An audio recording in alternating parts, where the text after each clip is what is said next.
So good morning my dear students. So हमने start किया है ट्रिग्नोमेट्री चैप्टर और इसके हमारे ऑलरेडी 4 लेक्चर कंप्लीट हुए हैं। ओके, उसका मैंने डिस्क्रिप्शन बॉक्स में लिंक दिया है, प्लीज वॉच कीजिएगा। और आज हम देख रहे हैं लेक्चर नंबर 5 प्रैक्टिस सेट 6.2 का। Question number 4 is given here. Two poles of a height 18 meter and 7 meter are erected on a ground. The length of wire fastened at their top is 22 meter. Find the angle made by wire with the horizontal. Okay, so यहाँ पर जैसे हमें यहाँ problem दिया है वैसे हम यहाँ पर पहले रफ स्केच निकाल लेते हैं, डायग्राम निकाल लेते हैं। हमें एक लेंथ दिया हुआ है 18 मीटर। ओके, और सेकेंड लेंथ हमें दिया है 7 मीटर का।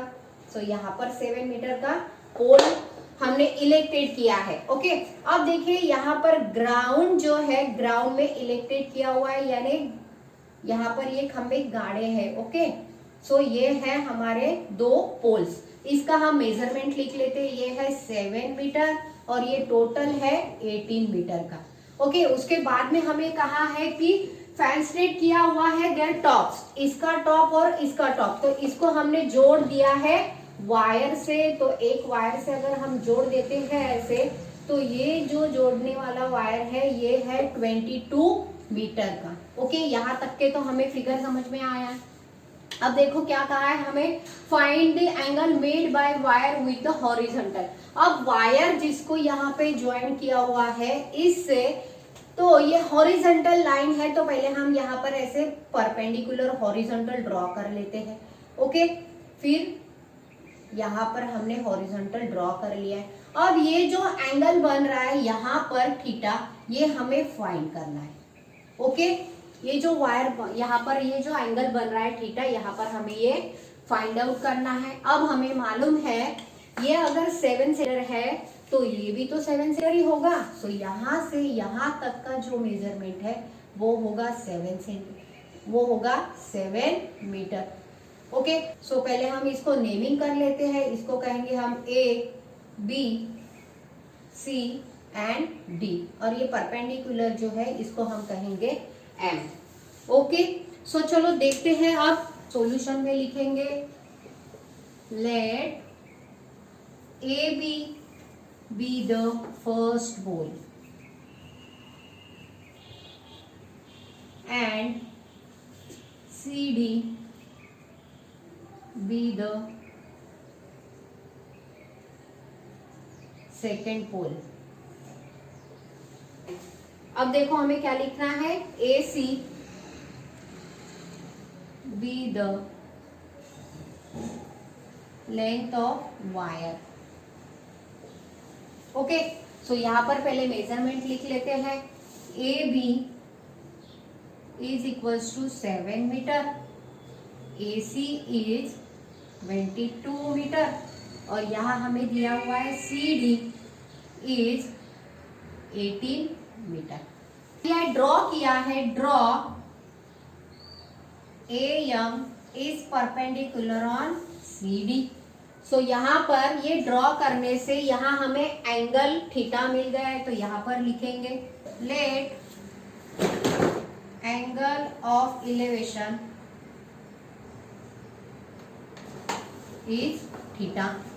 सो देखो हमें यहाँ पर एंगल मिल गया है, ये परपेंडिकुलर ड्रॉ किया है तो हमें ये क्वाड्रिलेटरल दिख रहा है।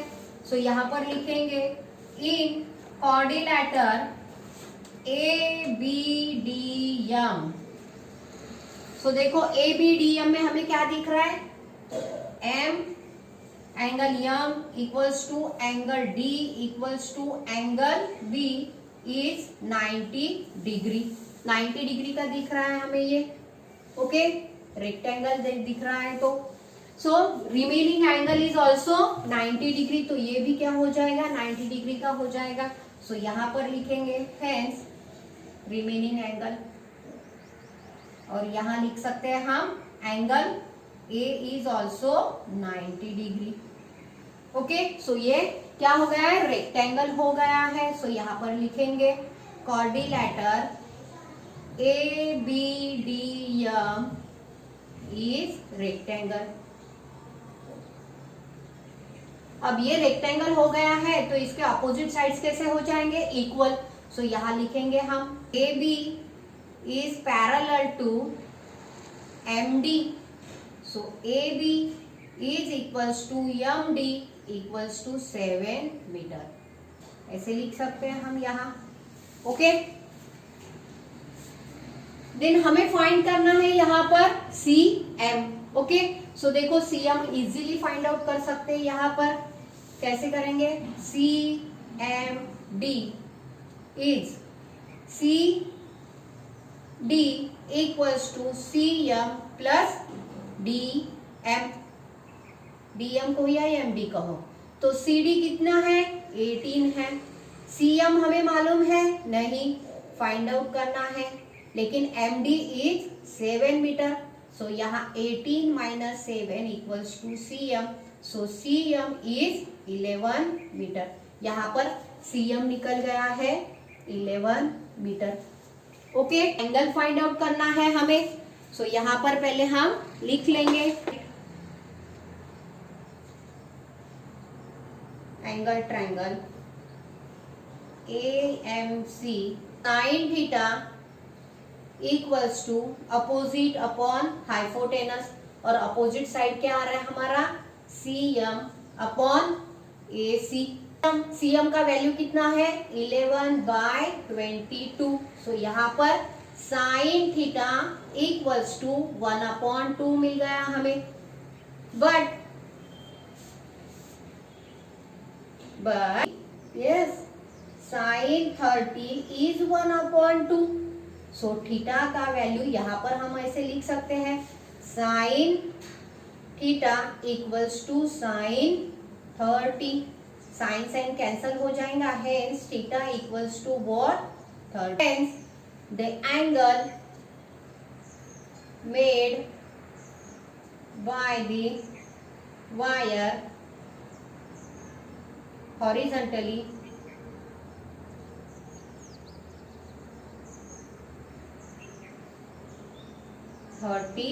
डिग्री, और यही हमें फाइंड आउट करना था। Okay, so right down. So question number 5 हमें गिवन है यहाँ, a storm broke a tree and tree top rested 20 meter from the base of the tree making an angle of 60 degree with the horizontal. Find the height of a tree. Okay, tree का height हमें यहाँ पर find out करना है, और tree जहाँ दिया है वैसे यहाँ पर समझो ये है ट्री।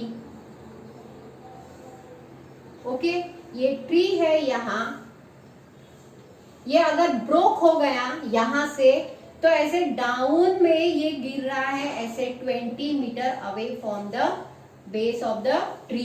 सो यहाँ पर ये हॉरिजॉन्टल लाइन बनेगा ऐसे। ओके, यहाँ ये ट्री का बेस है, यहाँ ये गिर रहा है। ओके, सो यहाँ से कट हो गया है, ये है ट्री। ओके, यहाँ पर लंबा। सो हम क्या कहेंगे इसको? ए बी, और ये जहां से ब्रेक हो रहा है इसको हम सी कहेंगे, और जहां गिर रहा है इसको हम डी पॉइंट कहेंगे। सो एंगल 60 बन रहा है। ओके, हॉरिजॉन्टल यहाँ पर, सो यहाँ बन रहा है 60 डिग्री का एंगल। ओके, अब ये पार्ट जहां से गिरा है, ये पार्ट और ये पार्ट इक्वल है। Okay, 20 metre from away, base से 20 मीटर यहाँ पर, सो यहाँ हमें मालूम है 20 metre, BD is 20 metre. So find करना है हमें ट्री का हाइट। ओके, ट्री का हाइट हमें ए बी फाइंड आउट करना है यहाँ पर। सॉल्यूशन में लिखेंगे फिर, let A B the height of tree and AC be the broken part of the tree and rested the place of CD. Okay, so यहाँ पर क्या दिख रहा है हमें? Hence AC equals to CD, इसको हम कहेंगे इक्वेशन 1। हॉरिजॉन्टली 60 डिग्री का एंगल बन रहा है यहाँ पर। So angle CDB is 60 degree. C D B क्या मिल रहा है हमें 60 डिग्री का एंगल मिल रहा है and also B D is 20 metre और बी डी क्या दिख रहा है हमें 20 मीटर। सो यहाँ पर राइट एंगल ट्रायंगल बन रहा है ये। ओके सो ये बन रहा है राइट एंगल ट्रायंगल। सो हम कह सकते हैं in right angle triangle C B D is 90 degree. तो देखो यहाँ पर हम कौन सा रेशियो यूज कर सकते हैं, अपोजिट अपॉन एडजेसेंट। सो यहाँ tan का रेशियो हम या तो फिर cot का रेशियो यूज कर सकते हैं यहाँ पर। सो हम लिखेंगे CB यानी BC upon adjacent is BD। So यहाँ BC नहीं मालूम है और BD is 20। So tan 60 equals to BC upon 20 but tan 60 is square root of 3। So यहाँ पर वैल्यू पुटअप कर लेते हैं square root of 3 BC upon 20। So यहाँ पर BC का वैल्यू मिलता है हमें 20 स्क्वायर रूट ऑफ 3। हमें BC तो मिल गया है। ओके BC हमें यहाँ मिल गया लेकिन हमें क्या मालूम होना चाहिए यहाँ पर CD फाइंड आउट करना है। लेकिन हमें यहाँ पर CD फाइंड आउट करना है। सो CD कैसे फाइंड आउट कर सकते हैं हम, by using the ratio of cos theta और cos theta means adjacent upon hypotenuse.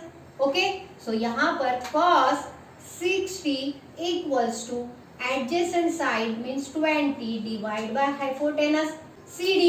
अब cos 60 means 1/2 20 divide by CD। तो यहाँ पर लिख सकते हैं CD equals to 20 multiplied by 2। CD is 40। Okay CD का वैल्यू मिला हमें 40 बट हमें फाइंड क्या करना है, AB फाइंड आउट करना है। सो यहाँ पर लिख सकते हैं A। Okay AB equals to AC plus BC but AC हमें मालूम है क्या, नहीं। लेकिन इक्वेशन फर्स्ट देखो हमने क्या लिखा है, AC equals to CD form equation 1। तो हम यहाँ पर ऐसे लिख सकते हैं AB equals to CD plus BC। अब इसमें हम वैल्यूज पुटअप करेंगे। AB मालूम नहीं है तो AB फाइंड आउट करना है। अब CD हमने फाइंड आउट किया है, CD हमने अभी फाइंड आउट किया है, क्या है 40 plus BC is 20 square root of 3। So hence the height of a tree is 40 plus 20 square root of 3। क्योंकि हमें यहाँ पर स्क्वायर रूट ऑफ 3 का वैल्यू नहीं दिया हुआ है इसलिए हम वैसे ही रखेंगे। ओके सो यहाँ पर ये 5th प्रॉब्लम भी एंड होता है। तो question number 6 is given here, a kite is flying at height of 60 metre about the ground. Okay जो हमें गिवन है वैसे वैसे हम यहाँ पर फिगर ड्रॉ कर लेते हैं। तो यहाँ पर देखो 60 मीटर है ये वाला ग्राउंड से। ओके ये है ग्राउंड और ये है 60 मीटर। ओके यहाँ पर काइट है, काइट निकाल लेते हैं हम ऐसे। ओके यहाँ पर काइट है 60 मीटर ऊंचाई पर है ग्राउंड से। The string attach to the kite is tied to a ground. Ground से यहाँ पर अटैच है स्ट्रिंग, तो ये ऐसे अटैच होती है। ओके लेकिन हम इसको क्या करेंगे, सीधा अटैच करेंगे यहाँ पर। ये है ग्राउंड से अटैच। ओके सो हॉरिजॉन्टली भी अटैच हो गया है यहाँ पर। सो हम इसको भी ऐसे टच कर लेते हैं। Okay this is the string attach. Make an angle 60 degree. Okay so यहाँ पर 60 डिग्री का एंगल बन रहा है। Okay with the ground assuming that the string is a straight। assume कर रहे हैं हम, हमने बताया था अभी ऐसे था ये, लेकिन ये हमने assume किया है कि ये straight है। find the length of string, तो हमें ये find out करना है। length of string हमें यहाँ पर find out करना है। this is given, तो यहाँ पर 90 डिग्री का एंगल बन रहा है। ओके सो यहाँ हम लिख सकते हैं AB be the height of flying kite। Okay and C is the string। सो यहाँ लिख लेते हैं आंसर में, सॉल्यूशन में, late AB be the height of flying kite. Point C B, the position to attach the string with ground. जहां पर ground में touch किया हुआ है वो प्लेस है, C is the okay. So यहाँ पर एंगल बन रहा है, angle A C B is 60 degree. So in right angle triangle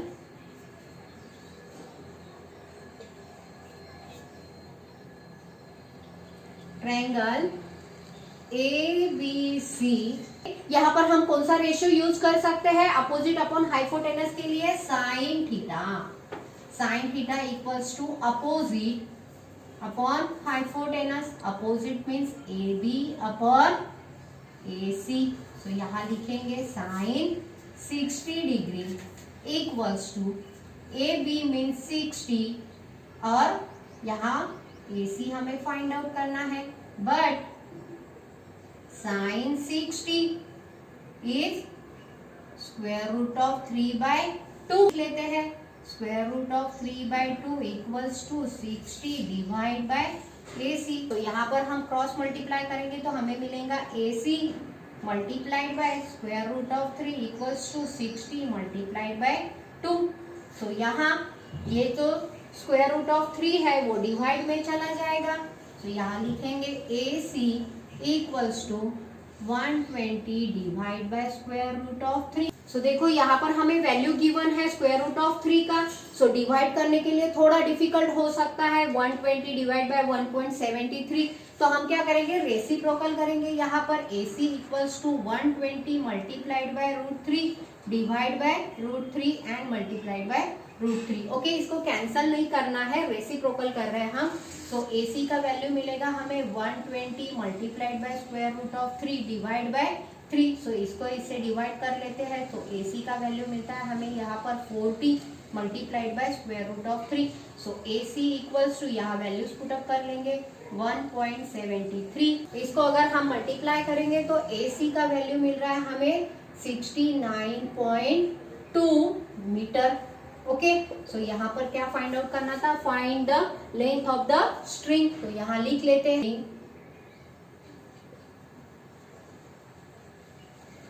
string is 69.2 metre. Okay, और यही हमें फाइंड आउट करना था. सो क्वेश्चन भी हमारा यहाँ पर एंड होता है. सो आई होप सो कि आपको बहुत अच्छे से समझ में आया होगा. Practice set 6.2. So next video में देखते हैं problem set. Okay, thank you for watching my video.